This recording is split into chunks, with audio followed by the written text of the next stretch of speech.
ಇವತ್ತಿನ ಒಂದು AutoCAD 2D tutorial ಅಲ್ಲಿ ನಾವು ಕೆಲವು ಟೂಲ್ಸ್ ಗಳನ್ನ ನೋಡೋಣ. ಸ್ಪೆಸಿಫಿಕ್ ಆಗಿ move, copy, rotate, mirror, scale, stretch ಈ ಎಲ್ಲ ಟೂಲ್ಸ್ ಗಳನ್ನ ಮೇನ್ ಆಗಿ ನಾವು ನೋಡ್ಲಿಕ್ಕಿದ್ದೇವೆ. ಸೊ ಇಲ್ಲಿ ಇವಾಗ ನಾನು ಬ್ಲಾಂಕ್ ಪೇಜ್ ಅನ್ನು ತಗೊಳ್ತೇನೆ. ಸೊ ಇಲ್ಲಿ ಇವಾಗ ಕೆಲವು ಟೂಲ್ಸ್ ಗಳಿದೆ. ಸೊ ಈ ಎಲ್ಲ ಟೂಲ್ಸ್ ಗಳನ್ನ ನೋಡೋಣ. ಸೊ ಫಸ್ಟ್ ಗೆ ಬರುವಂತದ್ದು move tool. So move tool ಗೆ ನಾನಿಲ್ಲಿ ಒಂದು ಸರ್ಕಲ್ ನ ಡ್ರಾ ಮಾಡ್ಕೊಳ್ತೇನೆ. ಓಕೆ, ಸೊ ಇವಾಗ ಮೂವ್ ಟೂಲ್ ಸಿಂಪಲ್ ಆಗಿ ಏನ್ ಮಾಡುತ್ತೆ, ಒಂದು ಪರ್ಟಿಕ್ಯುಲರ್ ಆಬ್ಜೆಕ್ಟ್ ನ ಒಂದು ಪಾಯಿಂಟ್ ಇಂದ ಇನ್ನೊಂದು ಪಾಯಿಂಟ್ ಗೆ ಮೂವ್ ಮಾಡುತ್ತೆ. ಸೊ ಮೂವ್ ಟೂಲ್ ಗೆ ಕಮಾಂಡ್ ಬಂದ್ಬಿಟ್ಟು ಎಂ ಅಂತ ಕಮಾಂಡ್ ಪ್ರಾಂಪ್ಟ್ ಅಲ್ಲಿ ಟೈಪ್ ಮಾಡಿ. ಸೊ ನಿಮ್ಗೆ ಇಲ್ಲಿ ನೋಡ್ಬೋದು. ಸೊ ಇಲ್ಲಿ ಮೂವ್ ಆಪ್ಷನ್ ಬರುತ್ತೆ. ಸೊ ಜಸ್ಟ್ ಎಂ ಅಂತ ಟೈಪ್ ಮಾಡ್ಬಿಟ್ಟು ಕೀಬೋರ್ಡ್ ಅಲ್ಲಿ ಎಂಟರ್ ಕೊಡಿ. ಸೊ ಮೂವ್ ಟೂಲ್ ಎಕ್ಸಿಕ್ಯೂಟ್ ಆಗುತ್ತೆ. ಇಲ್ದಿದ್ರೆ ಇಲ್ಲಿ ಮೂವ್ ಆಪ್ಷನ್ ಇದೆ, ಮೂವ್ ಟೂಲ್ ಆಪ್ಷನ್ ಇದೆ. ಸೊ ಇಲ್ಲಿ ಕ್ಲಿಕ್ ಮಾಡಿ. ಕ್ಲಿಕ್ ಮಾಡಿದ್ಮೇಲೆ ನಿಮ್ಗೆ ಇಲ್ಲಿ ಸೆಲೆಕ್ಟ್ ಆಬ್ಜೆಕ್ಟ್ಸ್ ಅಂತ ಕೇಳುತ್ತೆ. ಸೊ ಯಾವ ಆಬ್ಜೆಕ್ಟ್ ನ ನೀವು ಮೂವ್ ಮಾಡ್ಬೇಕು ಆ ಆಬ್ಜೆಕ್ಟ್ ನ ಸೆಲೆಕ್ಷನ್ ಮಾಡಿ. ಮೇ ಬಿ ಆಬ್ಜೆಕ್ಟ್ ಸಿಂಗಲ್ ಇರ್ಬೋದು, ಇಲ್ಲ ಮಲ್ಟಿಪಲ್ ಆಬ್ಜೆಕ್ಟ್ಸ್ ಇರ್ಬೋದು. ಸೊ ಎಲ್ಲವನ್ನು ನೀವು ಸೆಲೆಕ್ಷನ್ ಮಾಡ್ಕೋಬಹುದು. ಸೊ ಇಲ್ಲಿ ಇವಾಗ ನಮ್ಮ ಹತ್ರ ಸಿಂಗಲ್ ಆಬ್ಜೆಕ್ಟ್ ಇದೆ. ಸೊ ನಾನು ಇಲ್ಲಿ ಇವಾಗ ಸಿಂಗಲ್ ಆಬ್ಜೆಕ್ಟ್ ನ ಇಲ್ಲಿ ಸೆಲೆಕ್ಷನ್ ಮಾಡ್ಕೊಳ್ತೇನೆ. ಆಮೇಲೆ ಕೀಬೋರ್ಡ್ ಅಲ್ಲಿ ಎಂಟರ್ ಕೊಡ್ತೇನೆ. ಎಂಟರ್ ಕೊಟ್ಮೇಲೆ ಸ್ಪೆಸಿಫೈ ಬೇಸ್ ಪಾಯಿಂಟ್ ಅಂತ ಕೇಳ್ತದೆ. ಬೇಸ್ ಪಾಯಿಂಟ್ ಅಂದ್ರೆ ಇವಾಗ ನಾವು ಒಂದು ಆಬ್ಜೆಕ್ಟ್ ಅಲ್ಲಿ ಯಾವ್ದಾದ್ರು ಸ್ಪೆಸಿಫಿಕ್ ಪಾಯಿಂಟ್ ನ ರೆಫರೆನ್ಸ್ ಇಟ್ಕೊಂಡು ಇಷ್ಟು ಡಿಸ್ಟೆನ್ಸ್ ಗೆ ಮೂವ್ ಮಾಡ್ಲಿಕ್ಕೆ ಇರುತ್ತೆ. ಸೊ ಆ ಪಾಯಿಂಟ್ ಬಂದ್ಬಿಟ್ಟು ಬೇಸ್ ಪಾಯಿಂಟ್ ಆಗ್ತದೆ. ಸೊ ಇವಾಗ ಎಕ್ಸಾಂಪಲ್ ಹೇಳುವುದಾದ್ರೆ ಒಂದು ಪರ್ಟಿಕ್ಯುಲರ್ ಆಬ್ಜೆಕ್ಟ್ ಇದೆ ಅನ್ಕೊಳ್ಳಿ ನಿಮ್ಮ ಟೇಬಲ್ ಮೇಲೆ, ಮೇ ಬಿ ಪೆನ್, ಇರೇಸರ್ ಏನಾದ್ರು. ಸೊ ಆಬ್ಜೆಕ್ಟ್ ನ ನಾವು ಒಂದು ಪಾಯಿಂಟ್ ಇಂದ ಇನ್ನೊಂದು ಪಾಯಿಂಟ್ ಮೂವ್ ಮಾಡ್ಬೇಕಂತಿದ್ರೆ ಅದನ್ನ ಹೋಲ್ಡ್ ಮಾಡ್ಬೇಕು. ಸ್ಪೆಸಿಫಿಕ್ ಅದು ಆಬ್ಜೆಕ್ಟ್ ನ ಹೋಲ್ಡ್ ಮಾಡ್ತೇವೆ. ಸೊ ಅದನ್ನ ನೀವು ಬೇಸ್ ಪಾಯಿಂಟ್ ಅಂತ ಕನ್ಸಿಡರ್ ಮಾಡಬಹುದು. ಸೊ ಇಲ್ಲಿ ಇವಾಗ ಆಬ್ಜೆಕ್ಟ್ ಅಲ್ಲಿ ಬೇಸ್ ಪಾಯಿಂಟ್ ಬಂದ್ಬಿಟ್ಟು ನಾನು ಏನ್ ಮಾಡ್ತೇನೆ, ಸರ್ಕಲ್ ಇದ್ದು ಸೆಂಟರ್ ಪಾಯಿಂಟ್ ನ ಸೆಲೆಕ್ಷನ್ ಮಾಡ್ತೇನೆ. ಸೊ ಇಲ್ಲಿ ಇವಾಗ ನಾನು ಯಾವ್ದೇ ಒಂದು ವ್ಯಾಲ್ಯೂ ಕೊಡಲ್ಲ, ರ್ಯಾಂಡಮ್ ಡಿಸ್ಟೆನ್ಸ್ ಅಲ್ಲಿ ನಾನು ಈ ರೀತಿ ಮೂವ್ ಮಾಡ್ಕೊಳ್ತೇನೆ. ಸೊ ನೀವು ಯಾವ ಸೈಡ್ ಬೇಕಾದ್ರೂ ಮೂವ್ ಮಾಡ್ಕೋಬಹುದು. ಸಪೋಸ್ ಇವಾಗ ಸ್ಟ್ರೈಟ್ ಆಗಿ ರೈಟ್ ಸೈಡ್ ಹೋಗ್ಬೇಕಂತಿದ್ರೆ ನೀವೇನ್ ಮಾಡ್ಬೋದು, ಇಲ್ಲಿ ಆಟೋ ಏನಿದೆ ಇದನ್ನ ಆನ್ ಮಾಡ್ಕೊಂಡ್ರೆ ನಿಮ್ಗೆ ಸ್ಟ್ರೈಟ್ ಆಗಿ right side 90 degree, left side ಈ ರೀತಿ ಮೂವ್ ಮಾಡ್ಕೋಬಹುದು. ಸೊ ಇವಾಗ ನಾನು ಇಲ್ಲಿ ಜಸ್ಟ್ ಈ ರೀತಿ ಕ್ಲಿಕ್ ಮಾಡ್ತೇನೆ. ಸೊ ಇವಾಗ ನೀವು ಇಲ್ಲಿ ನೋಡ್ಬೋದು ಆಬ್ಜೆಕ್ಟ್ ಈ ಪಾಯಿಂಟ್ ಇಂದ ಈ ಪಾಯಿಂಟ್ ಗೆ ಮೂವ್ ಆಯ್ತು. ಸೊ ಇಲ್ಲಿ ಇವಾಗ ಯಾವ್ದೋ ಒಂದು ಡಿಸ್ಟೆನ್ಸ್ ಇಲ್ಲದೆ ನಾನು ಮೂವ್ ಮಾಡಿದೆ. ಸಪೋಸ್ ನಿಮ್ಗೆ ಸ್ಪೆಸಿಫಿಕ್ ಡಿಸ್ಟೆನ್ಸ್ ಅಲ್ಲಿ ಮೂವ್ ಮಾಡ್ಬೇಕಂತಿದ್ರೆ ಅಗೇನ್ ನೀವು ಇಲ್ಲಿ ಮೂವ್ ಟೂಲ್ ಮೇಲೆ ಕ್ಲಿಕ್ ಮಾಡಿ, ಆಬ್ಜೆಕ್ಟ್ ನ ಸೆಲೆಕ್ಷನ್ ಮಾಡಿ. ಸೆಲೆಕ್ಷನ್ ಮಾಡಿದ್ಮೇಲೆ ಇದರ ನೀವು ಕೀಬೋರ್ಡ್ ಅಲ್ಲಿ ರೈಟ್ ಕ್ಲಿಕ್ ಪ್ರೆಸ್ ಮಾಡಿ, ಇಲ್ಲದಿದ್ರೆ ಎಂಟರ್ ಪ್ರೆಸ್ ಮಾಡಿ. Next specify base point. So ಇವಾಗ ಈ ಪಾಯಿಂಟ್ ಮೇಲೆ ಕ್ಲಿಕ್ ಮಾಡ್ತೇನೆ. ಕ್ಲಿಕ್ ಮಾಡಿದ್ಮೇಲೆ ಇವಾಗ ನಿಮ್ಗೆ ಅದು ಎಷ್ಟು ಡಿಸ್ಟೆನ್ಸ್ ಅಲ್ಲಿ ಮೂವ್ ಆಗ್ಬೇಕು ಆ ವ್ಯಾಲ್ಯೂನ ಕೊಡಿ. ನಾನು ಇಲ್ಲಿ ಇವಾಗ 10 ಅಂತ ಕೊಡ್ತೇನೆ. ಸೊ ಇಲ್ಲಿ ಇವಾಗ ಕಮಾಂಡ್ ಏರಿಯಾದಲ್ಲಿ ನೀವು ನೋಡ್ಬೋದು 10 ಅಂತ ಟೈಪ್ ಮಾಡಿದೆ. ಇವಾಗ ಎಂಟರ್ ಕೊಟ್ರೆ ಅದು 10 ಡಿಸ್ಟೆನ್ಸ್ ಅಲ್ಲಿ ಮೂವ್ ಆಗುತ್ತೆ. ಇಲ್ಲದಿದ್ರೆ ನೀವು ಡೈನಾಮಿಕ್ ಇನ್ಪುಟ್ ಮೋಡ್ ಅಲ್ಲಿ ನೀವು ಮೂವ್ ಮಾಡ್ತೀರಂತಾದ್ರೆ ಕೀಬೋರ್ಡ್ ಅಲ್ಲಿ F12 ಎಂಟರ್ ಮಾಡಿ. ಸೊ ಇಲ್ಲಿ ಇದು ಡೈನಾಮಿಕ್ ಇನ್ಪುಟ್ ಆಪ್ಷನ್ ಆನ್ ಆಗುತ್ತೆ. ಸೊ ಅಗೇನ್ ನೀವು ಇವಾಗ ಮೂವ್ ಕಮಾಂಡ್ ನ ಎಕ್ಸಿಕ್ಯೂಟ್ ಮಾಡ್ಬೇಕು. ಸೊ ನೀವು ರೀಸೆಂಟ್ ಕಮಾಂಡ್ ನ ಎಕ್ಸಿಕ್ಯೂಟ್ ಮಾಡ್ಬೇಕಂತಿದ್ರೆ ಮೌಸ್ ಅಲ್ಲಿ ರೈಟ್ ಕ್ಲಿಕ್ ಮಾಡಿ, ಇಲ್ಲಿ ರಿಪೀಟ್ ಮೂವ್ ಅಂತ ಆಪ್ಷನ್ ಬರುತ್ತೆ, ಸೆಲೆಕ್ಷನ್ ಮಾಡಿ. ಆಮೇಲೆ select object, enter, next base point. Okay, ಇವಾಗ ನಾನು ಈ ಸೈಡ್ ಗೆ ಮೂವ್ ಮಾಡ್ತೇನೆ, ಲೆಫ್ಟ್ ಸೈಡ್ ಗೆ. ಸೊ ಅಲ್ಲಿ ನೀವು ನೋಡ್ಬೋದು ವ್ಯಾಲ್ಯೂ ತೋರಿಸ್ತಾ ಇದೆ. ಸೊ ನಾನು ಏನ್ ಮಾಡ್ತೇನೆ 20 ಅಂತ ಟೈಪ್ ಮಾಡ್ಬಿಟ್ಟು ಕೀಬೋರ್ಡ್ ಅಲ್ಲಿ ಎಂಟರ್ ಕೊಡ್ತೇನೆ. ಸೊ ಇವಾಗ ನಾವು ಪಾಯಿಂಟ್ ಇಂದ 20 ಯೂನಿಟ್ಸ್ ಲೆಫ್ಟ್ ಗೆ ಮೂವ್ ಆಗುತ್ತೆ. ಸಪೋಸ್ ನೀವು ಆಬ್ಜೆಕ್ಟ್ ನ ಸ್ಪೆಸಿಫಿಕ್ ಡಿಸ್ಟೆನ್ಸ್ ಮತ್ತೆ ಆಂಗಲ್ ಅಲ್ಲಿ ಮೂವ್ ಮಾಡ್ತೀರಾ ಅಂತ ಆದ್ರೆ ಸೊ ಇಲ್ಲಿ ಆಟೋನ ಆಫ್ ಮಾಡಿ ಸ್ಟೇಟಸ್ ಬಾರ್ ಅಲ್ಲಿ, ಆಮೇಲೆ again move tool. So right click ಕೊಟ್ಟು ರಿಪೀಟ್ ಮೂವ್ ಆಪ್ಷನ್ ಮೇಲೆ ಕ್ಲಿಕ್ ಮಾಡಿ ಆಬ್ಜೆಕ್ಟ್ ನ ಸೆಲೆಕ್ಷನ್ ಮಾಡ್ತೇನೆ. ಆಮೇಲೆ ಕೀಬೋರ್ಡ್ ಅಲ್ಲಿ ಎಂಟರ್ ಕೊಡ್ಬೋದು, ಇಲ್ಲ ಮೌಸ್ ಅಲ್ಲಿ ರೈಟ್ ಕ್ಲಿಕ್ ಕೊಟ್ಟು ಎಕ್ಸಿಕ್ಯೂಟ್ ಮಾಡ್ತೇನೆ. ಸೊ ಇವಾಗ ಬೇಸ್ ಪಾಯಿಂಟ್ ಅಗೇನ್ ಇವಾಗ ನಾನು ಏನ್ ಮಾಡ್ತೇನೆ, ಸೆಂಟರ್ ಪಾಯಿಂಟ್ ತಗೊಳ್ತೇನೆ. ಸೊ ಇಲ್ಲಿ ಇವಾಗ ನನ್ಗೆ specific length, so may be specific length 50 ಕೊಡ್ತೇನೆ. ಟ್ಯಾಪ್ ಕೊಡ್ತೇನೆ. ಟ್ಯಾಪ್ ಕೊಟ್ಟು 45 ಡಿಗ್ರಿ ಆಂಗಲ್ ಅಲ್ಲಿ ಅದನ್ನ ಮೂವ್ ಮಾಡ್ತೇನೆ. ಸೊ ಇವಾಗ ನೀವು ಇಲ್ಲಿ ನೋಡ್ಬೋದು ಆಬ್ಜೆಕ್ಟ್ ಈ ರೀತಿ ಮೂವ್ ಆಯ್ತು. ಸೊ ಸಮ್ವೇರ್ ಇಲ್ಲಿತ್ತು. ಸೊ 45 ಡಿಗ್ರಿ ಆಂಗಲ್ ಅಲ್ಲಿ 15 ಲೆಂತ್ ಅಲ್ಲಿ ಅದು ಆಬ್ಜೆಕ್ಟ್ ಮೂವ್ ಆಯ್ತು. ಸೊ ಇದು ಮೂವ್ ಆಪ್ಷನ್. ಇವಾಗ ಕೆಲವೊಮ್ಮೆ ನಮ್ಗೆ ಆಬ್ಜೆಕ್ಟ್ ನ ಸ್ಪೆಸಿಫಿಕ್ ರೆಫರೆನ್ಸ್ ಪಾಯಿಂಟ್ ಇಟ್ಕೊಂಡು ಮೂವ್ ಮಾಡ್ಬೇಕಾಗಿರುತ್ತೆ. ಇವಾಗ ನನ್ಗೆ ಇಲ್ಲೊಂದು ರೆಕ್ಟಾಂಗಲ್ ಬಾಕ್ಸ್ ಇದೆ. ಇಲ್ಲಿ ಇವಾಗ ನಂದು ಮೂವ್ ಆಗುವಂತ ಆಬ್ಜೆಕ್ಟ್ ಇದೆ. ಸೊ ಈ ಆಬ್ಜೆಕ್ಟ್ ನ ಈ ಲೈನ್ ಲೆಂತ್ ಗೆ ರೆಫರೆನ್ಸ್ ಇಟ್ಕೊಂಡು ಮೂವ್ ಮಾಡ್ಬೇಕು. ಸೊ ಅದಕ್ಕೆ ಮೂವ್ ಟೂಲ್ ಮೇಲೆ ಕ್ಲಿಕ್ ಮಾಡ್ತೇನೆ, ಆಬ್ಜೆಕ್ಟ್ ನ ಸೆಲೆಕ್ಷನ್ ಮಾಡ್ತೇನೆ, ಕೀಬೋರ್ಡ್ ಅಲ್ಲಿ ಮೌಸ್ ಅಲ್ಲಿ ರೈಟ್ ಕ್ಲಿಕ್ ಕೊಟ್ಟು ಎಂಟರ್ ಕೊಡ್ತೇನೆ. ನೆಕ್ಸ್ಟ್ ಇವಾಗ ಬೇಸ್ ಪಾಯಿಂಟ್ ಏನ್ ಮಾಡ್ತಾನೆ, ಇವಾಗ ಈ ಸರ್ಕಲ್ ಏನಿದೆ, ಈ ಲೈನ್ ಎಷ್ಟು ಲೆಂತ್ ಇದೆ ಅಷ್ಟು ಅದು ಮೂವ್ ಆಗ್ಬೇಕು. ಸೊ ಇವಾಗ ನಾನು ಏನ್ ಮಾಡ್ತೇನೆ, ಬೇಸ್ ಪಾಯಿಂಟ್ ನ ಆಬ್ಜೆಕ್ಟ್ ಒಳಗಡೆ ಆಬ್ಜೆಕ್ಟ್ ನ ಮೇಲೆ ತಗೊಳ್ಳೋದೆ, ಬೇಸ್ ಪಾಯಿಂಟ್ ಈ ಲೈನ್ ಇದ್ದು ಒಂದು ಎಂಡ್ ಮೇಲೆ ಕ್ಲಿಕ್ ಮಾಡ್ತಾನೆ. ಸೊ ಇದು ಬೇಸ್ ಪಾಯಿಂಟ್ ಆಗಿ ತಗೊಳ್ತೇನೆ. ಸೊ ಆಮೇಲೆ ಇನ್ನೊಂದು ಎಂಡ್ ಗೆ ನಾನು ಲೈನ್ ನ ಮೂವ್ ಮಾಡ್ತೇನೆ ಸರ್ಕಲ್. ಸೊ ಇನ್ನೊಂದು ಎಂಡ್ ಪಾಯಿಂಟ್ ಮೇಲೆ ಕ್ಲಿಕ್ ಮಾಡಿದಾಗ ಸೊ ಈ ಸರ್ಕಲ್ ಏನಾಯ್ತು, ಈ ಪಾಯಿಂಟ್ ಇಂದ ಇನ್ನೊಂದು ಪಾಯಿಂಟ್ ಗೆ ಮೂವ್ ಆಯ್ತು. ಸೊ ಲೆಂತ್ ಬಂದ್ಬಿಟ್ಟು ಈ ಲೈನ್ ಇದ್ದು ಲೆಂತ್ ಆಗಿರುತ್ತೆ. ಸೊ ಹಾಗಾದ್ರೆ ಬೇಸ್ ಪಾಯಿಂಟ್ ಯಾವಾಗ್ಲೂ ಆಬ್ಜೆಕ್ಟ್ ಮೇಲೆನೆ ತಗೋಬೇಕಂತಿಲ್ಲ, ಆಲ್ಸ್ ಆಬ್ಜೆಕ್ಟ್ ಒಳಗಡೆನೆ ತಗೋಬೇಕಂತಿಲ್ಲ. ನಾವು ಬೇರೆ ರೆಫರೆನ್ಸ್ ಪಾಯಿಂಟ್ ನ ಬೇಸ್ ಪಾಯಿಂಟ್ ಆಗಿ ತಗೊಂಡು ಸಹ ಆಬ್ಜೆಕ್ಟ್ ಮೂವ್ ಮಾಡಬಹುದು ಆಗಿದೆ. ಓಕೆ, ಸೊ ಇದು ಮೂವ್ ಟೂಲ್. ನೆಕ್ಸ್ಟ್ ಕಮಾಂಡ್ ಬಂದ್ಬಿಟ್ಟು ಕಾಪಿ. ಸೊ ಕಾಪಿ ಕಮಾಂಡ್ ಗೆ ನೀವು ಇಲ್ಲಿ ಕ್ಲಿಕ್ ಮಾಡಬಹುದು. ಕಮಾಂಡ್ ಪ್ರಾಂಪ್ಟ್ ಬಂದ್ಬಿಟ್ಟು CO. ಸೊ CO ಅಂತ ಟೈಪ್ ಮಾಡಿ ಕಾಪಿಗೆ ಕೀಬೋರ್ಡ್ ಅಲ್ಲಿ enter. Copy almost move tool ತರಾನೇ. ಮೂವ್ ಟೂಲ್ ಅಲ್ಲಿ ಏನಾಗುತ್ತೆ, ನಮ್ ಒರಿಜಿನಲ್ ಆಬ್ಜೆಕ್ಟ್ ಅನ್ನೇ ನಾವು ಒಂದು ಪಾಯಿಂಟ್ ಇಂದ ಇನ್ನೊಂದು ಪಾಯಿಂಟ್ ಗೆ ಮೂವ್ ಮಾಡ್ತೇವೆ. ವೆರಾಸ್ ಕಾಪಿಯಲ್ಲಿ ಏನಾಗುತ್ತೆ, ನಾವು ಆ ಕಾಪಿನ ಆಬ್ಜೆಕ್ಟ್ ಇದು ಮಲ್ಟಿಪಲ್ ಕಾಪೀಸ್ ನ ಕ್ರಿಯೇಟ್ ಮಾಡ್ತೇವೆ. ಒರಿಜಿನಲ್ ಆಬ್ಜೆಕ್ಟ್ ಅಲ್ಲೇ ಇರ್ತದೆ, ಅದರದ್ದು ಕಾಪೀಸ್ ನ ನಾವು ಮೂವ್ ಮಾಡ್ತೇವೆ. ಸೊ ಎಕ್ಸಾಂಪಲ್ ಗೆ ಇವಾಗ ಕಾಪಿ ಕಮಾಂಡ್ ಎಕ್ಸಿಕ್ಯೂಟ್ ಆಯ್ತು. ಇಲ್ಲಿ ಇವಾಗ ಸೆಲೆಕ್ಟ್ ಆಬ್ಜೆಕ್ಟ್ ಅಂತ ಕೇಳ್ತಾ ಇದೆ. ಸೊ ಈ ಆಬ್ಜೆಕ್ಟ್ ನ ಸೆಲೆಕ್ಷನ್ ಮಾಡ್ಕೊಳ್ತೇನೆ, ಎಂಟರ್ ಕೊಡಿ. ಆಮೇಲೆ ಬೇಸ್ ಪಾಯಿಂಟ್. ಸೊ ಇವಾಗ ಬೇಸ್ ಪಾಯಿಂಟ್ ಈ ಸರ್ಕಲ್ ಇದು ಸೆಂಟರ್ ಪಾಯಿಂಟ್ ತಗೊಂಡು ನಾನು ಇವಾಗ ಎಷ್ಟು ಬೇಕೋ ಅಷ್ಟು ಮಲ್ಟಿಪಲ್ ಕಾಪೀಸ್ ಗಳನ್ನ ಕ್ರಿಯೇಟ್ ಮಾಡಬಹುದು. ಸೊ ಮೇ ಬಿ ನಾನು ಈ ಸರ್ಕಲ್ ನ ಈ ಲೈನ್ ಇದೆ ಎಂಡ್ ಪಾಯಿಂಟ್ ಅಲ್ಲಿ ಸಹ ನಾನು ಈ ರೀತಿ ಪ್ಲೇಸ್ಮೆಂಟ್ ಮಾಡಬಹುದು. ಓಕೆ, ಸೊ ಇದು ಇವಾಗ ಕಾಪಿ ಕಮಾಂಡ್. ಸೊ ಅದು ಇವಾಗ ಸಪೋಸ್ ಮಲ್ಟಿಪಲ್ ಆಬ್ಜೆಕ್ಟ್ಸ್ ಇದೆ ಅನ್ಕೊಳ್ಳಿ. ಸಪೋಸ್ ಇವಾಗ ಇದೊಂದು ರೆಕ್ಟಾಂಗಲ್ ಇದೆ, ಅದರ ಸೆಂಟರ್ ಅಲ್ಲಿ ಒಂದು ಸರ್ಕಲ್ ಇದೆ. ಇದು ಇವಾಗ ಎರಡು ಆಬ್ಜೆಕ್ಟ್ ಇದೆ. ನಾನು ಇವಾಗ ಮಲ್ಟಿಪಲ್ ಆಬ್ಜೆಕ್ಟ್ಸ್ ಅನ್ನು ಸಹ ಮೂವ್ ಆರ್ ಕಾಪಿ ಮಾಡ್ಕೋಬಹುದು. ಸೊ ಇಲ್ಲಿ ಇವಾಗ ಮೂವ್ ಕಮಾಂಡ್ ಮೇಲೆ ಕ್ಲಿಕ್ ಮಾಡ್ತೇನೆ, ಎರಡು ಆಬ್ಜೆಕ್ಟ್ ನನ್ನ ಸಹ ಇಲ್ಲಿ ಸೆಲೆಕ್ಷನ್ ಮಾಡ್ತೇನೆ. ಆಮೇಲೆ right click enter. Next base point ಇದು ತಗೊಂಡು ಇಲ್ಲಿ ನೋಡ್ಬೋದು. So has a hole object. So ಎರಡು ಆಬ್ಜೆಕ್ಟ್ ಅನ್ನು ಸಹ ಮೂವ್ ಮಾಡ್ಕೋಬಹುದು. ಅದೇ ರೀತಿ ಕಾಪಿ ಸಹ ಅಷ್ಟೇ, ಮಲ್ಟಿಪಲ್ ಆಬ್ಜೆಕ್ಟ್ಸ್. ಸೊ ಎರಡು ಆಬ್ಜೆಕ್ಟ್ ನ ಸಹ ಸೆಲೆಕ್ಷನ್ ಮಾಡ್ಕೊಳ್ಳಿ, ಬೇಸ್ ಪಾಯಿಂಟ್ ತಗೊಂಡು ನೀವು ಮಲ್ಟಿಪಲ್ ಆಬ್ಜೆಕ್ಟ್ಸ್ ನ ಸಹ ನೀವು ಕಾಪೀಸ್ ಗಳನ್ನ ಕ್ರಿಯೇಟ್ ಮಾಡಬಹುದು. ಹಾಗೆ ನೀವು ಕಾಪೀಸ್ ನ ಸ್ಪೆಸಿಫಿಕ್ ಡಿಸ್ಟೆನ್ಸ್ ಅಲ್ಲಿ ಮೂವ್ ಮಾಡ್ತೀರಂತ ಹೇಳಿದ್ರೆ ಸೆಲೆಕ್ಷನ್ ಮಾಡಿ ಬೇಸ್ ಪಾಯಿಂಟ್ ಮೇಲೆ ಕ್ಲಿಕ್ ಮಾಡಿ. ಸೊ ಎಷ್ಟು ಡಿಸ್ಟೆನ್ಸ್ ಅದು ಮೂವ್ ಆಗ್ಬೇಕು ಟ್ಯಾಬ್ ಕೊಟ್ಟು ನಾನು ಇಲ್ಲಿ ಇವಾಗ ಆಂಗಲ್ ಕೊಡ್ತೇನೆ. ಆಂಗಲ್ ಬಂದ್ಬಿಟ್ಟು 0 ಡಿಗ್ರಿ ಕೊಡ್ತೇನೆ. ಆಮೇಲೆ ಎಂಟರ್. ಸೊ ಇದು ಇವಾಗ ನೋಡ್ಬೋದು. ಸೊ ಈ ಪರ್ಟಿಕ್ಯುಲರ್ ಆಬ್ಜೆಕ್ಟ್ 10 ಡಿಸ್ಟೆನ್ಸ್ ಗೆ ಕಾಪಿ ಆಗಿ ಪ್ಲೇಸ್ಮೆಂಟ್ ಆಯ್ತು. ಮೆಜರ್ ಮಾಡ್ಲಿಕ್ಕಿದ್ರೆ ಸೊ ಇಲ್ಲಿ ಮೇಲೆ ಮೆಜರ್ ಆಪ್ಷನ್ ಇದೆ. ಡಿಸ್ಟೆನ್ಸ್ ಕಮಾಂಡ್ ಸೆಲೆಕ್ಷನ್ ಮಾಡಿ ಈ ಪಾಯಿಂಟ್ ಇಂದ ಈ ಪಾಯಿಂಟ್ ಕ್ಲಿಕ್ ಮಾಡಿದ್ರೆ ನೀವು ನೋಡ್ಬೋದು ಅಲ್ಲಿ 20 ತೋರಿಸ್ತಾ ಇದೆ. ಸೊ ನಾವು 20 ಯೂನಿಟ್ಸ್ ಇದನ್ನ ಕಾಪಿ ಮಾಡಿದ್ವಿ. ಸೊ ಇದು ಬಂದ್ಬಿಟ್ಟು copy and move option. Okay, next command ಬಂದ್ಬಿಟ್ಟು ರೊಟೇಟ್. ಸೊ ರೊಟೇಟ್ ಗೆ ಕಮಾಂಡ್ ಪ್ರಾಂಪ್ಟ್ ಬಂದ್ಬಿಟ್ಟು RO ರೊಟೇಟ್. ಇಲ್ಲಿದೆ, ಇಲ್ಲಿ ರೊಟೇಟ್ ಆಪ್ಷನ್ ಇದೆ, ಇದ್ರ ಮೇಲೆ ಕ್ಲಿಕ್ ಮಾಡಿ.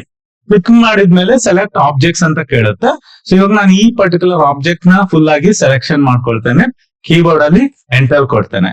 ಸೊ ಇವಾಗ ಅದು ಕೇಳ್ತಾ ಇದೆ ಬೇಸ್ ಪಾಯಿಂಟ್. ಇವಾಗ ನಾವು ಯಾವುದೇ ಒಂದು ಆಬ್ಜೆಕ್ಟ್ ನ ರೊಟೇಟ್ ಮಾಡ್ಬೇಕಂತ ಇದ್ರೆ ಒಂದು ರೆಫರೆನ್ಸ್ ಪಾಯಿಂಟ್ ಅಂತ ಇರುತ್ತೆ, ಆ ಪಾಯಿಂಟ್ ನ ಸುತ್ತ ಆಬ್ಜೆಕ್ಟ್ ರೊಟೇಟ್ ಆಗುತ್ತೆ. ಸೊ ಇವಾಗ ಈ ಆಬ್ಜೆಕ್ಟ್ ಅಲ್ಲಿ ನಾನು ಬೇಸ್ ಪಾಯಿಂಟ್ ಏನಿದೆ, ಮೇ ಬಿ ಈ ಪಾಯಿಂಟ್ ತಗೋಬಹುದು, ಈ ಪಾಯಿಂಟ್ ತಗೋಬಹುದು, ಇಲ್ಲ ಎಲ್ಲಿ ಸಹ ತಗೋಬಹುದು. ಆಬ್ಜೆಕ್ಟ್ ಹೊರಗಡೆ ಇಲ್ಲ ಆಬ್ಜೆಕ್ಟ್ ಒಳಗಡೆ ಇಲ್ಲ ಆನ್ ದ ಆಬ್ಜೆಕ್ಟ್ ಸಹ ತಗೋಬಹುದು. ಇವಾಗ ನಾನು ಏನ್ ಮಾಡ್ತೇನೆ, ಬೇಸ್ ಪಾಯಿಂಟ್ ಬಂದ್ಬಿಟ್ಟು ಈ ಕೆಳಗಡೆ ಲೈನ್ ಇದು ಮಿಡ್ ಪಾಯಿಂಟ್ ನ ತಗೊಳ್ತೇನೆ. ಸೊ ಇವಾಗ ನೀವು ನೋಡ್ಬೋದು ನಾನು ಹೇಗೆ ರೊಟೇಟ್ ಮಾಡ್ತಾ ಇದ್ದೇನೆ, ಆ ರೀತಿ ಆಬ್ಜೆಕ್ಟ್ ರೊಟೇಟ್ ಆಗ್ತದೆ. ಸೊ ಇವಾಗ ನಾನು ರ್ಯಾಂಡಮ್ ವ್ಯಾಲ್ಯೂಗೆ ಈ ರೀತಿ ರೊಟೇಟ್ ಮಾಡ್ತೇನೆ. ಸೊ ಇದು ಆಕ್ಚುಲಿ ರೊಟೇಟ್ ಆಪ್ಷನ್. ನಾನು CTRL-Z ಕೊಟ್ಟು ಬ್ಯಾಕ್ ಹೋಗ್ತೇನೆ. ಸಪೋಸ್ ನನ್ಗೆ ಇವಾಗ ಸ್ಪೆಸಿಫಿಕ್ ಡಿಗ್ರಿಯಲ್ಲಿ ರೊಟೇಟ್ ಆಗ್ಬೇಕಂತಿದ್ರೆ again rotate, select object, enter. ಆಮೇಲೆ ಇಲ್ಲಿ ಸೆಂಟರ್ ಈ ಲೈನ್ ಮಿಡ್ ಪಾಯಿಂಟ್ ಮೇಲೆ ಕ್ಲಿಕ್ ಮಾಡ್ತೇನೆ. ಸೊ ಇವಾಗ ನೀವು ಅಲ್ಲಿ ನೋಡ್ಬೋದು ಕಮಾಂಡ್ ಅಲ್ಲಿ ಕರ್ಸರ್ ಅಲ್ಲಿ ರೊಟೇಷನ್ ಆಂಗಲ್ ಹೇಳ್ತಾ ಇದೆ. ಸಪೋಸ್ ನೀವು ಡೈನಾಮಿಕ್ ಇನ್ಪುಟ್ ಆಪ್ಷನ್ ಆನ್ ಇದ್ರೆ ನಿಮ್ಗೆ ಕರ್ಸರ್ ಅಲ್ಲಿ ವ್ಯಾಲ್ಯೂ ಕೊಡ್ಬೋದು ಎಷ್ಟು ರೊಟೇಟ್ ಆಗ್ಬೇಕು ಅಂತ. ನಾನು 45 ಡಿಗ್ರಿ ವ್ಯಾಲ್ಯೂ ಕೊಟ್ಟಿದ್ದೇನೆ, ಎಂಟರ್ ಕೊಡ್ತೇನೆ. ಸೊ ಇವಾಗ ನೋಡ್ಬೋದು ಇದು 45 ಡಿಗ್ರಿ ರೊಟೇಟ್ ಆಯ್ತು. ಸಪೋಸ್ ಇವಾಗ ನಾನು ಬ್ಯಾಕ್ ಹೋಗ್ತೇನೆ, CTRL-Z. So again rotate command. So ಇವಾಗ ನಾನು ಡೈನಾಮಿಕ್ ಇನ್ಪುಟ್ ನ ಆಫ್ ಮಾಡ್ಕೊಂಡಿದ್ದೇನೆ, ಇದನ್ನ ಸೆಲೆಕ್ಷನ್ ಮಾಡ್ಕೊಳ್ತೇನೆ, ಡೈನಾಮಿಕ್ ಇನ್ಪುಟ್ ನ ಆಫ್ ಮಾಡ್ತೇನೆ. ಸೊ ಇವಾಗ ಬೇಸ್ ಪಾಯಿಂಟ್ ಕೇಳ್ತಾ ಇದೆ. ಸೊ ಬೇಸ್ ಪಾಯಿಂಟ್ ಬಂದ್ಬಿಟ್ಟು ಇಲ್ಲಿ ಸೆಲೆಕ್ಷನ್ ಮಾಡ್ತಾನೆ. ಮೇ ಬಿ ನಾನು ಬೇಸ್ ಪಾಯಿಂಟ್ ಇವಾಗ ಚೇಂಜ್ ಮಾಡ್ತೇನೆ. ಸೊ ಈ ರೆಕ್ಟಾಂಗಲ್ ಬಾಕ್ಸ್ ಇದ್ದು ಈ ಎಂಡ್ ನ ಬೇಸ್ ಪಾಯಿಂಟ್ ಆಗಿ ತಗೊಳ್ತಾನೆ. ಸೊ ಇಲ್ಲಿವಾಗ ನಾನು ಕಮಾಂಡ್ ಏರಿಯಾದಲ್ಲಿ ಎಷ್ಟು ಡಿಗ್ರಿ ರೊಟೇಟ್ ಆಗ್ಬೇಕು ಅದನ್ನ ಕೊಡ್ತೇನೆ, ಎಂಟರ್. ಸೊ ಇವಾಗ 60 ಡಿಗ್ರಿ ರೊಟೇಟ್ ಆಯ್ತು. ಸೊ ಇನ್ನು ರೊಟೇಷನ್ ಅಲ್ಲಿ ಬೇರೆ ಆಪ್ಷನ್ ಬಂದ್ಬಿಟ್ಟು, ಸಪೋಸ್ ನನ್ಗೆ ಆಬ್ಜೆಕ್ಟ್ ರೊಟೇಟ್ ಆಗ್ಬೇಕು ಬಟ್ ಒರಿಜಿನಲ್ ಆಬ್ಜೆಕ್ಟ್ ಅದೇ ಪೊಸಿಷನ್ ಅಲ್ಲಿ ಇರಬೇಕು, ಈ ರೀತಿ ಸಹ ಕೆಲವೊಮ್ಮೆ ಬೇಕಾಗುತ್ತೆ. ಅವಾಗ ನೀವು ರೊಟೇಟ್ ಕಮಾಂಡ್ ಎಕ್ಸಿಕ್ಯೂಟ್ ಮಾಡಿ, ಓಕೆ, ಬೇಸ್ ಪಾಯಿಂಟ್ ಹಾಗೇನೆ ಈ ಪಾಯಿಂಟ್ ನ ಬೇಸ್ ಪಾಯಿಂಟ್ ಆಗಿ ತಗೊಳ್ತಾನೆ. ಸೊ ಇಲ್ಲಿ ನೀವು ನೋಡ್ಬೋದು ಕಾಪಿ ಅಂತ ಇದೆ. ಸೊ ನೀವು ಒರಿಜಿನಲ್ ಆಬ್ಜೆಕ್ಟ್ ಅಲ್ಲೇ ಇರಬೇಕು, ಕಾಪಿ ಮಾತ್ರ ರೊಟೇಟ್ ಆಗ್ಬೇಕಂತಿದ್ರೆ ಇಲ್ಲಿ ಯಾವುದೇ ಆಂಗಲ್ ಕೊಡೋ ಮುಂಚೆ ಇಲ್ಲಿ ಕಾಪಿ ಮೇಲೆ ಕ್ಲಿಕ್ ಮಾಡಿ, ಕ್ಲಿಕ್ ಮಾಡ್ಬಿಟ್ಟು ಇಲ್ಲಿ ಇವಾಗ ಆಂಗಲ್ ಕೊಡಿ. ಸೊ ಇಲ್ಲಿ ಇವಾಗ ನಾನು 45 ಡಿಗ್ರಿ ಆಂಗಲ್ ಕೊಡ್ತೇನೆ, ಎಂಟರ್ ಕೊಡ್ತೇನೆ. ಸೊ ಇವಾಗ ಇಲ್ಲಿ ನೋಡ್ಬೋದು ನಮ್ದು ಒರಿಜಿನಲ್ ಆಬ್ಜೆಕ್ಟ್ ಅಲ್ಲೇ ಇದೆ. ಸೊ ರೊಟೇಷನ್ ಆಗಿರುವಂತ ಆಬ್ಜೆಕ್ಟ್ ಇಲ್ಲಿ ಸಿಕ್ಕಿದೆ. ಸೊ ನಿಮ್ಗೆ ಕಾಪಿ ಬೇಕಂತಿದ್ರೆ ಸೊ ರೊಟೇಷನ್ ಕಮಾಂಡ್ ಎಕ್ಸಿಕ್ಯೂಟ್ ಮಾಡಿದ್ಮೇಲೆ ಅಲ್ಲಿ ಕಾಪಿ ಅಂತ ಆಪ್ಷನ್ ಇರುತ್ತೆ, ಅದನ್ನ ಸೆಲೆಕ್ಷನ್ ಮಾಡಿ. ಸೊ ನಿಮ್ಗೆ ಆಬ್ಜೆಕ್ಟ್ ರೊಟೇಟ್ ಆಗಿ ಬರುತ್ತೆ, ಒರಿಜಿನಲ್ ಆಬ್ಜೆಕ್ಟ್ ಸಹ ಹಾಗೆ ಇರುತ್ತೆ. ಸೊ ಇದು ರೊಟೇಷನ್ ಕಮಾಂಡ್. ನೆಕ್ಸ್ಟ್ ನಮ್ಗೆ ಮೇನ್ ಆಗಿ ಮಿರರ್ ಆಪ್ಷನ್. ಸೊ ಇವಾಗ ಮಿರರ್ ಆಪ್ಷನ್ ಯಾವ ರೀತಿ ವರ್ಕ್ ಆಗುತ್ತೆ ಅಂತ, ಸೊ ನಾನು ಅದಕ್ಕೆ ಏನ್ ಮಾಡ್ತೇನೆ, ಇಲ್ಲೊಂದು ರೆಕ್ಟಾಂಗಲ್ ಡ್ರಾ ಮಾಡ್ತೇನೆ. ಸೊ ಇದ್ರದ್ದು ಡಿಸ್ಟೆನ್ಸ್ ಮೆಜರ್ ಮಾಡ್ತೇನೆ. ಸೊ ಇದು ಇವಾಗ ಡಿಸ್ಟೆನ್ಸ್ ಅರೌಂಡ್ 10 ಇದೆ. ಸೊ ಇಲ್ಲಿ ನಾನು ಫಿಲೆಟ್ ಕಮಾಂಡ್ ತಗೊಳ್ತೇನೆ. ಸೊ ಇಲ್ಲಿ ಫಿಲೆಟ್ ಕಮಾಂಡ್ ಇದೆ. ಸೊ ಫಿಲೆಟ್ ಕಮಾಂಡ್ ಏನ್ ಮಾಡುತ್ತೆ ಅಂದ್ರೆ ನಮ್ಗೆ ಕಾರ್ನರ್ ನ ರೌಂಡ್ ಮಾಡುತ್ತೆ. ಸೊ ಇಲ್ಲಿ ಇವಾಗ ಫಿಲೆಟ್ ಕಮಾಂಡ್ ತಗೊಂಡ್ಮೇಲೆ ಇಲ್ಲಿ ರೇಡಿಯಸ್ ಅಂತ ಆಪ್ಷನ್ ಇದೆ. ಸೊ ನನ್ಗೆ ಕಾರ್ನರ್ ರೇಡಿಯಸ್ ಎಷ್ಟು ಬೇಕು ಅದನ್ನ ನಾನು ಫಸ್ಟ್ ಸೆಟ್ ಮಾಡ್ಕೋಬೇಕು. ಸೊ ಇಲ್ಲಿ ನಾನು ರೇಡಿಯಸ್ ಮೇಲೆ ಕ್ಲಿಕ್ ಮಾಡ್ತೇನೆ. ರೇಡಿಯಸ್ ವ್ಯಾಲ್ಯೂ ಬಂದ್ಬಿಟ್ಟು 5 ಕೊಡ್ತೇನೆ. ಸೊ ಇಲ್ಲಿ 5 ಕೊಟ್ಟು ಕೀಬೋರ್ಡ್ ಅಲ್ಲಿ ಎಂಟರ್ ಕೊಡ್ತಾನೆ. ಅದಾದ್ಮೇಲೆ ಸೆಲೆಕ್ಟ್ ಫಸ್ಟ್ ಆಬ್ಜೆಕ್ಟ್ ಅಂತ ಕೇಳುತ್ತೆ. ಸೊ ನಾನಿಲ್ಲಿ 2 ಲೈನ್ ನ ಸೆಲೆಕ್ಷನ್ ಮಾಡ್ಬೇಕು. ಸೊ ಫಸ್ಟ್ ಲೈನ್ ಬಂದ್ಬಿಟ್ಟು ಇದು, ಸೆಕೆಂಡ್ ಲೈನ್ ಬಂದ್ಬಿಟ್ಟು ಇದು. ಇವಾಗ ಇಲ್ಲಿ ನೋಡ್ಬೋದು ನನ್ಗೆ 5 ರೇಡಿಯಸ್ ಇರುವಂತಹ ಫಿಲೆಟ್ ನ ಕ್ರಿಯೇಟ್ ಮಾಡಿ ಕೊಟ್ಟಿದೆ. ಸೊ ಇದು ಫಿಲೆಟ್. ಸೊ ಅದೇ ರೀತಿ ಇಲ್ಲಿ ಇವಾಗ ಫಿಲೆಟ್ ಅಲ್ಲಿ ಚಾಂಪರ್ ಅಂತ ಇದೆ. ಸೊ ಇದು ಚಾಂಪರ್, ಇದು ಸೆಲೆಕ್ಷನ್ ಮಾಡ್ಕೊಳ್ತೇನೆ. ಚಾಂಪರ್ ಅಂದ್ರೆ ನಿಮ್ಗೆ ಈ ರೀತಿ ಬೇಕಂತಿದ್ರೆ ಚಾಂಪರ್, ರೌಂಡ್ ರೇಡಿಯಸ್ ಬೇಕಂತಿದ್ರೆ ಫಿಲೆಟ್. ಸೊ ಇಲ್ಲಿ ಇವಾಗ ಚಾಂಪರ್ ಎಕ್ಸಿಕ್ಯೂಟ್ ಮಾಡಿದ್ಮೇಲೆ ಇಲ್ಲಿ ಡಿಸ್ಟೆನ್ಸ್ ಅಂತ ಕಮಾಂಡ್ ಬರುತ್ತೆ. ಸೊ ಡಿಸ್ಟೆನ್ಸ್ ನ ಸೆಲೆಕ್ಷನ್ ಮಾಡ್ಕೋಬೇಕು, ಇದು ಸಬ್ ಆಪ್ಷನ್ ಅಲ್ಲಿ. ಡಿಸ್ಟೆನ್ಸ್ ಸೆಲೆಕ್ಷನ್ ಮಾಡಿದ್ಮೇಲೆ specify first ಚಾಂಪರ್ distance. First ಚಾಂಪರ್ distance ಅಂದ್ರೆ ಈ ಲೈನ್ ಅಲ್ಲಿ ಎಲ್ಲಿ ಕಟ್ ಆಗ್ಬೇಕು. ನೆಕ್ಸ್ಟ್ ಸೆಕೆಂಡ್ ಚಾಂಪರ್ ಡಿಸ್ಟೆನ್ಸ್ ಅಂದ್ರೆ ಸಪೋಸ್ ಈ ಲೈನ್ ಸೆಲೆಕ್ಷನ್ ಮಾಡೋದಾದ್ರೆ ಎಲ್ಲಿ ಕಟ್ ಆಗ್ಬೇಕು ಅನ್ನುವಂಥದ್ದು. ಸೊ ಇವಾಗ ಫಸ್ಟ್ ಚಾಂಪರ್ ಡಿಸ್ಟೆನ್ಸ್ ಏನ್ ಮಾಡ್ತೇನೆ, 5 ಕೊಡ್ತೇನೆ. ಸೆಕೆಂಡ್ ಚಾಂಪರ್ ಡಿಸ್ಟೆನ್ಸ್ 3 ಕೊಡ್ತೇನೆ, ಎಂಟರ್. ನೆಕ್ಸ್ಟ್ ಇವಾಗ ಲೈನ್ಸ್ ನ ಸೆಲೆಕ್ಷನ್ ಮಾಡ್ಬೇಕು. ಸೊ ಈ ಲೈನ್ ಮತ್ತೆ ಈ ಲೈನ್ ನ ಸೆಲೆಕ್ಷನ್ ಮಾಡ್ತೇನೆ. ಸೊ ಇವಾಗ ನೋಡ್ಬೋದು ಇದು 5, ಇದು 3. ಸೊ ಇಲ್ಲಿ ಇವಾಗ 2 ಬೇರೆ ಬೇರೆ ವ್ಯಾಲ್ಯೂ ಅಲ್ಲಿ ಕಟ್ ಆಗಿದೆ. ಸೊ ಇದು ಬಂದ್ಬಿಟ್ಟು 5, ಇದು 3. ಇದು ಆಕ್ಚುಲಿ ಚಾಂಪರ್. ಸೊ ಚಾಂಪರ್ ಅಲ್ಲಿ ನೀವು ಡಿಸ್ಟೆನ್ಸ್ ವ್ಯಾಲ್ಯೂನ ಸೆಟ್ ಮಾಡಬೇಕು, ಫಿಲೆಟ್ ಅಲ್ಲಿ ರೇಡಿಯಸ್ ವ್ಯಾಲ್ಯೂನ ಸೆಟ್ ಮಾಡಬೇಕು. ಓಕೆ, ಸೊ ಇವಾಗ ನಾವು ಫಿಲೆಟ್ ಮತ್ತೆ ಚಾಂಪರ್ ಯಾವ ರೀತಿ ಮಾಡೋದು ಅಂತ ಗೊತ್ತಾಯ್ತು. ಸಪೋಸ್ ಇವಾಗ ನಮ್ಗೆ ಚಾಂಪರ್ ಅಲ್ಲಿ ಡಿಸ್ಟೆನ್ಸ್ ಆಪ್ಷನ್ ಸೆಲೆಕ್ಷನ್ ಮಾಡ್ತಾನೆ. 2 ಸಹ ಈಕ್ವಲ್ ಬೇಕಂತಿದ್ರೆ 2 ವ್ಯಾಲ್ಯೂಸ್ ಈಕ್ವಲ್ ಕೊಡ್ಬೇಕು. ಇವಾಗ ನಾನು ಇದು 5 ಕೊಡ್ತೇನೆ, ಎಂಟರ್. ಇನ್ನೊಂದು ಸಹ 5 ಕೊಡ್ತೇನೆ, ಎಂಟರ್. ಸೊ ಇವಾಗ ನೀವು ಇಲ್ಲಿ ಚಾಂಪರ್ ಮಾಡಿದ್ರೆ 2 ಲೈನ್ ಸೆಲೆಕ್ಷನ್ ಮಾಡಿದ್ರೆ ನೋಡ್ಬೋದು ಇದು ಈಕ್ವಲ್ ಲೆಂತ್ ಗೆ ನಮ್ಗೆ ಕಟ್ ಮಾಡಿ ಕೊಡುತ್ತೆ. ಸೊ ಇದು ಇವಾಗ ನಾನು ಫಿಲೆಟ್ ಮತ್ತೆ ಚಾಂಪರ್ ಯಾವ ರೀತಿ ಮಾಡೋದು ಅಂತ ತಿಳಿಸ್ಕೊಟ್ಟೆ. ಸೊ ಕಮಾಂಡ್ ಬಂದ್ಬಿಟ್ಟು ಫಿಲೆಟ್ ಗೆ ಎಫ್, ಆಮೇಲೆ ಚಾಂಪರ್ ಗೆ ಕಮಾಂಡ್ ಬಂದ್ಬಿಟ್ಟು CH ಚಾಂಪರ್ ಗೆ ಕಮಾಂಡ್. ಓಕೆ, ಇಲ್ದಿದ್ರೆ ನೀವು ಇಲ್ಲಿ ಆಪ್ಷನ್ ಇದೆ. ಸೊ ಇಲ್ಲಿ ಫಿಲೆಟ್ ಮತ್ತೆ ಚಾಂಪರ್ ಇದೆ, ಈ ಆಪ್ಷನ್ ನ ಸೆಲೆಕ್ಷನ್ ಮಾಡ್ಕೋಬಹುದು. ಓಕೆ, ಇವಾಗ ನಮ್ಮ ಹತ್ರ ಇಲ್ಲಿ ಆಬ್ಜೆಕ್ಟ್ ಇದೆ. ನನ್ಗೆ ಇವಾಗ ಈ ಆಬ್ಜೆಕ್ಟ್ ನ ಮಿರರ್ ಮಾಡ್ಬೇಕು. ಸೊ ಮಿರರ್ ಯಾವ ರೀತಿ ಮಾಡುವಂತದ್ದು, ಸೊ ಮಿರರ್ ಗೆ ಕಮಾಂಡ್ ಬಂದ್ಬಿಟ್ಟು MI ಮಿರರ್. ಎಲ್ಸ್ ಇಲ್ಲಿ ಬಂದ್ಬಿಟ್ಟು ನಿಮ್ಗೆ ಇಲ್ಲಿ ನೋಡ್ಬೋದು ಮಿರರ್ ಆಪ್ಷನ್ ಇದೆ, ಇಲ್ಲಿ ಸೆಲೆಕ್ಷನ್ ಮಾಡ್ಕೊಳ್ಳಿ. ಅದಾದ್ಮೇಲೆ ಸೆಲೆಕ್ಟ್ ಆಬ್ಜೆಕ್ಟ್ಸ್ ಅಂತ ಕೇಳುತ್ತೆ. ಸೊ ನೀವು ಆಬ್ಜೆಕ್ಟ್ ನ ಸೆಲೆಕ್ಷನ್ ಮಾಡ್ಕೊಂಡು ಕೀಬೋರ್ಡ್ ಅಲ್ಲಿ ಎಂಟರ್ ಕೊಡಿ, ಆಬ್ಜೆಕ್ಟ್ ಸೆಲೆಕ್ಷನ್ ಆಗುತ್ತೆ. ನೆಕ್ಸ್ಟ್ ಅದಾದ್ಮೇಲೆ ನಾವು ಇವಾಗ ಮಿರರ್ ಮಾಡ್ಬೇಕಂತಿದ್ರೆ 2 ಪಾಯಿಂಟ್ ನ ಸೆಲೆಕ್ಷನ್ ಮಾಡ್ಬೇಕು. 2 ಪಾಯಿಂಟ್ ಹೇಗೆ ಸಹ ಸೆಲೆಕ್ಷನ್ ಮಾಡ್ಬೋದು, ಒಂದು ಇಲ್ಲಿ ಮತ್ತೆ ಇಲ್ಲಿ ಮಾಡ್ಬೋದು, ಇಲ್ಲಿ ಈ ಪಾಯಿಂಟ್ ಮತ್ತೆ ಈ ಪಾಯಿಂಟ್ ಮಾಡ್ಕೋಬಹುದು. ನಾವ್ ಯಾವ 2 ಪಾಯಿಂಟ್ ಸೆಲೆಕ್ಷನ್ ಮಾಡ್ತೇವೆ ಅದರ ಅಪೋಸಿಟ್ ಸೈಡ್ ಅಲ್ಲಿ ಅದು ಮಿರರ್ ಆಬ್ಜೆಕ್ಟ್ ನ ಕ್ರಿಯೇಟ್ ಮಾಡಿ ಕೊಡುತ್ತೆ. ಸೊ ಎಕ್ಸಾಂಪಲ್ ನಾನು ಇವಾಗ ಈ ಒಂದು ಪಾಯಿಂಟ್, ನೆಕ್ಸ್ಟ್ ಪಾಯಿಂಟ್ ನಾನು ಎಲ್ಲಿ ಕ್ಲಿಕ್ ಮಾಡ್ತೇನೆ ಅದರ ಅಕಾರ್ಡಿಂಗ್ ನಮ್ಗೆ ಆ ಆಬ್ಜೆಕ್ಟ್ ಮಿರರ್ ಆಗಿ ಬರುತ್ತೆ. ಸೊ ಸಪೋಸ್ ಇವಾಗ ನಾನು ಇಲ್ಲಿ ಏನ್ ಮಾಡ್ತೇನೆ, ಆರ್ಥೋನ ಆನ್ ಮಾಡ್ತೇನೆ. ಆರ್ಥೋನ ಆನ್ ಮಾಡ್ಕೊಂಡು ಸ್ಟ್ರೈಟ್ ಇಲ್ಲಿ ಕೆಳಗಡೆ ಎಲ್ಲಾದ್ರೂ ಪಾಯಿಂಟ್ ಕ್ಲಿಕ್ ಮಾಡ್ತೇನೆ. ಸೊ ಇವಾಗ ನೋಡ್ಬೋದು ನಾವು ಈ ಆಬ್ಜೆಕ್ಟ್ ಇಲ್ಲಿ ಮಿರರ್ ನಮ್ಗೆ ಸಿಗ್ತಾ ಇದೆ.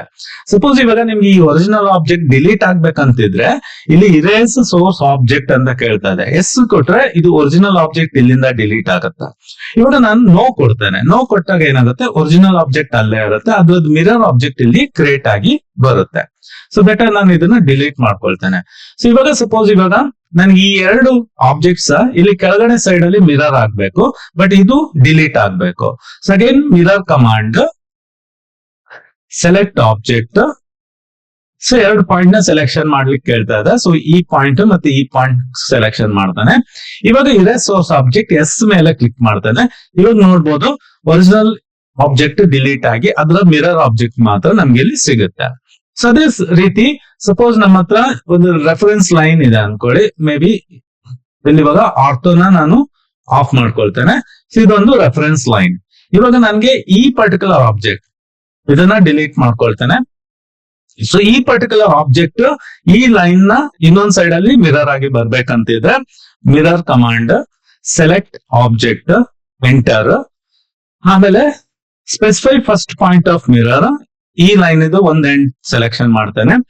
Specify second point of mirror line. So ಈ ಲೈನ್ ಇದು ಇನ್ನೊಂದ್ ಎಂಡ್ ನ ಸೆಲೆಕ್ಷನ್ ಮಾಡ್ತೇನೆ. ಇವಾಗ ಇದೇ ಸೋರ್ಸ್ ಆಬ್ಜೆಕ್ಟ್ ನೋ ಕೊಡ್ತೇನೆ. ಸೊ ಇವಾಗ ನೋಡ್ಬೋದು ನಾವು ಈ ಲೈನ್ ನ ರೆಫರೆನ್ಸ್ ಇಟ್ಕೊಂಡು ಈ ಪರ್ಟಿಕ್ಯುಲರ್ ಆಬ್ಜೆಕ್ಟ್ ನ ಇನ್ನೊಂದ್ ಸೈಡ್ ಗೆ ಮಿರರ್ ಮಾಡಿದ್ವಿ. ಸೊ ಇದು ಈ ರೀತಿ ನಾವು ರೆಫರೆನ್ಸ್ ತಗೊಂಡು ಸಹ ಮಿರರ್ ಮಾಡಬಹುದು. ಒಂದ್ಸರಿ ಮಿರರ್ ಆದ್ಮೇಲೆ ಮೇ ಬಿ ನೀವು ಆ ಲೈನ್ ನ ಬೇಕಂತಿದ್ರೆ ಡಿಲೀಟ್ ಮಾಡ್ಕೋಬಹುದು. ಡಿಲೀಟ್ ಮಾಡ್ಲಿಕ್ಕೆ ನಾನು ಜಸ್ಟ್ ಕೀಬೋರ್ಡ್ ಅಲ್ಲಿ ಡಿಲೀಟ್ ಕಮಾಂಡ್ ನ ಎಕ್ಸಿಕ್ಯೂಟ್ ಮಾಡಿದೆ. ಓಕೆ, ಇದು mirror option. So next option ಬಂದ್ಬಿಟ್ಟು scale command.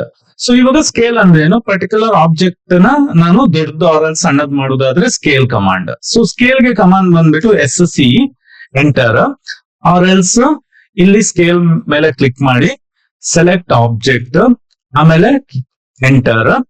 Specify base point ಅಂತ ಕೇಳುತ್ತೆ. ಸೊ ಇವಾಗ ಈ ಯಾವ್ದು ಪಾಯಿಂಟ್ ಫಿಕ್ಸ್ ಇರ್ಬೇಕು ಅದನ್ನ ಬೇಸ್ ಪಾಯಿಂಟ್. ಸೊ ನಾನು ಏನ್ ಮಾಡ್ತೇನೆ, ಈ ಪಾಯಿಂಟ್ ನ ಬೇಸ್ ಪಾಯಿಂಟ್ ಆಗಿ ತಗೊಳ್ತೇನೆ. ಇವಾಗ ನೀವು ಮೌಸ್ ನ ಹೇಗೆ ಡ್ರಾಗ್ ಮಾಡ್ತೀರಾ ಅದರ according object scale up or else scale down ಆಗುತ್ತೆ. ಸೊ ಇವಾಗ ನಾನು ಇದು ರ್ಯಾಂಡಮ್ ವ್ಯಾಲ್ಯೂ ಕೊಟ್ಟು ಸ್ಕೇಲ್ ಮಾಡ್ಬೋದು. ಇಲ್ಲದಿದ್ರೆ ನಿಮ್ಗೆ ಎಷ್ಟು ಟೈಮ್ಸ್ ಸ್ಕೇಲ್ ಆಗ್ಬೇಕು ಆ ವ್ಯಾಲ್ಯೂನ ನೀವು ಇಲ್ಲಿ ಟೈಪ್ ಮಾಡಬೇಕು. ಸಪೋಸ್ ನಿಮ್ಗೆ 2 ಟೈಮ್ಸ್ 3 ಟೈಮ್ಸ್ ಸ್ಕೇಲ್ ಆಗ್ಬೇಕಂತಿದ್ರೆ ಆ ವ್ಯಾಲ್ಯೂನ ಇಲ್ಲಿ ಟೈಪ್ ಮಾಡಿ. ಇಲ್ಲಿ ಇವಾಗ 3 ಅಂತ ಎಂಟರ್ ಮಾಡಿದೆ, ಆಮೇಲೆ ಎಂಟರ್ ಕೊಡ್ತೇನೆ. ಸೊ ಇವಾಗ ನೀವು ನೋಡ್ಬೋದು ಆಬ್ಜೆಕ್ಟ್ ಆಕ್ಚುಯಲ್ ಸೈಜ್ ಗಿಂತ 3 ಟೈಮ್ಸ್ ಇನ್ಕ್ರೀಸ್ ಆಯ್ತು ಸೈಜ್ ಅಲ್ಲಿ. ನಾನು ಬ್ಯಾಕ್ ಹೋಗ್ತೇನೆ, ಕಂಟ್ರೋಲ್ Z ಕೊಟ್ಟು ಓಕೆ ಬ್ಯಾಕ್ ಹೋಗ್ತಾನೆ. ಪುನಃ scale command, select object, enter, base point again same ಇದೇ ಬೇಸ್ ಪಾಯಿಂಟ್ ತಗೊಳ್ತಾನೆ. ಇಲ್ಲಿ ನಾನು ಕಾಪಿ ಮೇಲೆ ಕ್ಲಿಕ್ ಮಾಡ್ತೇನೆ. ನನ್ಗೆ ಒರಿಜಿನಲ್ ಆಬ್ಜೆಕ್ಟ್ ಅಲ್ಲೇ ಇರಬೇಕು, ಸ್ಕೇಲ್ ಆದ ಆಬ್ಜೆಕ್ಟ್ಸ್ ಬೇಕು ಅಂತಿದ್ರೆ ಇಲ್ಲಿ ಕಾಪಿ ಮೇಲೆ ಕ್ಲಿಕ್ ಮಾಡಿ. ನೆಕ್ಸ್ಟ್ ನೀವು ಸಪೋಸ್ ಸೈಜ್ ಸಣ್ಣದಾಗ್ಬೇಕಂತಿದ್ರೆ ಪಾಯಿಂಟ್ ವ್ಯಾಲ್ಯೂಸ್ ನ ಕೊಡಬೇಕು. ಸೊ ಅವಾಗ ನಾನು ಪ್ಲಸ್ ವ್ಯಾಲ್ಯೂಸ್ ಕೊಟ್ಟೆ. ಇವಾಗ ಆಕ್ಚುಯಲ್ ಸೈಜ್ ಗಿಂತ ಸಣ್ಣದಾಗ್ಬೇಕಂತಿದ್ರೆ ಪಾಯಿಂಟ್ ವ್ಯಾಲ್ಯೂ. ಸೊ ನಾನು ಏನ್ ಮಾಡ್ತೇನೆ 0.5 ಕೊಡ್ತೇನೆ. 0.5 ಕೊಟ್ಟಾಗ ಆಕ್ಚುಯಲ್ ಸೈಜ್ ಗಿಂತ ಅದು ಹಾಫ್ ಸೈಜ್ ಗೆ ರಿಡ್ಯೂಸ್ ಆಯ್ತು. ಸೊ ಇದು ನಮ್ದು ಆಕ್ಚುಯಲ್ ಇದ್ದಿದ್ದು. ಸೊ ಅದ್ರದ್ದು ಹಾಫ್ ಸೈಜ್ ಗೆ ಇಲ್ಲಿ ರಿಡ್ಯೂಸ್ ಆಯ್ತು. ಸೊ ಇಲ್ಲಿ ಇವಾಗ ಒರಿಜಿನಲ್ ಹಾಗೆ ಇದೆ, ಯಾಕಂದ್ರೆ ನಾನು ಕಾಪಿ ಮೇಲೆ ಕ್ಲಿಕ್ ಮಾಡಿ ಆಮೇಲೆ ಸ್ಕೇಲ್ ಕಮಾಂಡ್ ನ ಎಕ್ಸಿಕ್ಯೂಟ್ ಮಾಡಿದೆ. ಸೊ ಈ ರೀತಿ ನಿಮ್ಗೆ ಆಬ್ಜೆಕ್ಟ್ ನ ಸೈಜ್ ಅಲ್ಲಿ ಇನ್ಕ್ರೀಸ್ ಮಾಡಬಹುದು, ಇಲ್ಲ ಡಿಕ್ರೀಸ್ ಮಾಡಬಹುದು. ಇಲ್ಲದಿದ್ರೆ ಸ್ಪೆಸಿಫಿಕ್ ವ್ಯಾಲ್ಯೂ ಕೊಟ್ಟು ಎಷ್ಟು times increase R else decrease ಮಾಡಬೇಕು ಅನ್ನುವಂಥದ್ದು. ಸೊ ಕಮ್ಮಿ ಆಗ್ಬೇಕಂತಿದ್ರೆ ಡೆಸಿಮಲ್ ವ್ಯಾಲ್ಯೂಸ್ ಕೊಡಿ, ಪಾಯಿಂಟ್ ವ್ಯಾಲ್ಯೂಸ್ ಕೊಡಿ. ಇನ್ಕ್ರೀಸ್ ಆಗ್ಬೇಕಂತಿದ್ರೆ ಈವನ್ ಪಾಸಿಟಿವ್ ವ್ಯಾಲ್ಯೂಸ್ ಕೊಡಿ, 1 2 3 ಟೈಮ್ಸ್ ಎಷ್ಟು ಅದು ವ್ಯಾಲ್ಯೂಸ್ ಕೊಡಿ, ಅದು ಸ್ಕೇಲ್ ಆಗುತ್ತೆ. ನೆಕ್ಸ್ಟ್ ಬಂದ್ಬಿಟ್ಟು ಸ್ಟ್ರೆಚ್. ಸೊ ಇವಾಗ ಸ್ಟ್ರೆಚ್ ನಾನು ಇಲ್ಲೊಂದು ಜಸ್ಟ್ ಇಲ್ಲೊಂದು ಇದು ಡ್ರಾ ಮಾಡ್ತೇನೆ, ಇದನ್ನೆಲ್ಲ ಡಿಲೀಟ್ ಮಾಡ್ಕೊಳ್ತೇನೆ. Next stretch. ಇವಾಗ ನಮ್ಗೆ ಕೆಲವೊಮ್ಮೆ ಆಬ್ಜೆಕ್ಟ್ ನ ಸ್ಪೆಸಿಫಿಕ್ ಡೈರೆಕ್ಷನ್ ಅಲ್ಲಿ ಸ್ಟ್ರೆಚ್ ಮಾಡ್ಬೇಕಾಗಿರುತ್ತೆ. ಇವಾಗ ನನಗೆ ಇಲ್ಲಿ ಈ ಆಬ್ಜೆಕ್ಟ್ ಇದೆ, ಈ ಆಬ್ಜೆಕ್ಟ್ ನ ಈ ರೀತಿ ವಿಡ್ತ್ ವೈಸ್ ಅಲ್ಲಿ ಸ್ಟ್ರೆಚ್ ಮಾಡ್ಬೇಕು ಅಂತಿದ್ರು ನಾನು ಇಲ್ಲಿ ಸ್ಟ್ರೆಚ್ ಕಮಾಂಡ್ ಮೇಲೆ ಕ್ಲಿಕ್ ಮಾಡ್ಬೇಕು.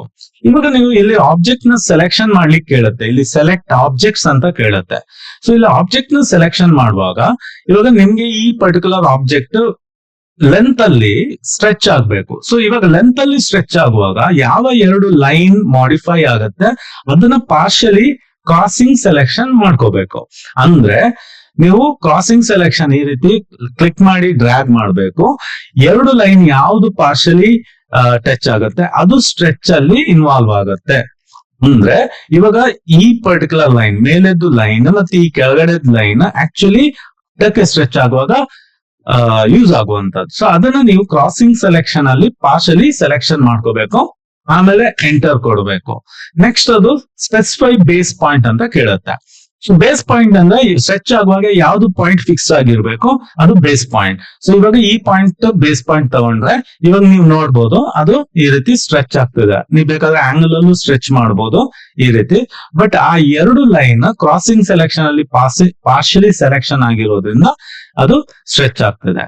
ನಾನು ಎಸ್ಕೇಪ್ ಕೊಡ್ತೇನೆ. ಇನ್ನೊಂದ್ಸರಿ ಹೇಳ್ತೇನೆ, ಇಲ್ಲಿ ಸ್ಟ್ರೆಚ್ ಟೂಲ್ ಮೇಲೆ ಕ್ಲಿಕ್ ಮಾಡಿ ಸೆಲೆಕ್ಟ್ ಆಬ್ಜೆಕ್ಟ್. ಇವಾಗ ನಂಗೆ ಸಪೋಸ್ ಈ ಪರ್ಟಿಕ್ಯುಲರ್ ಬಾಕ್ಸ್ ಏನಿದೆ ಹೈಟ್ ವೈಸ್ ಅಲ್ಲಿ ಸ್ಟ್ರೆಚ್ ಆಗ್ಬೇಕಂತಿದ್ರೆ ಇದು ಲೈನ್ ಯಾವುದು ಈ ಲೈನ್ ಮತ್ತೆ ಇದು ಲೈನ್ ಸ್ಟ್ರೆಚ್ ಆಗ್ಬೇಕು.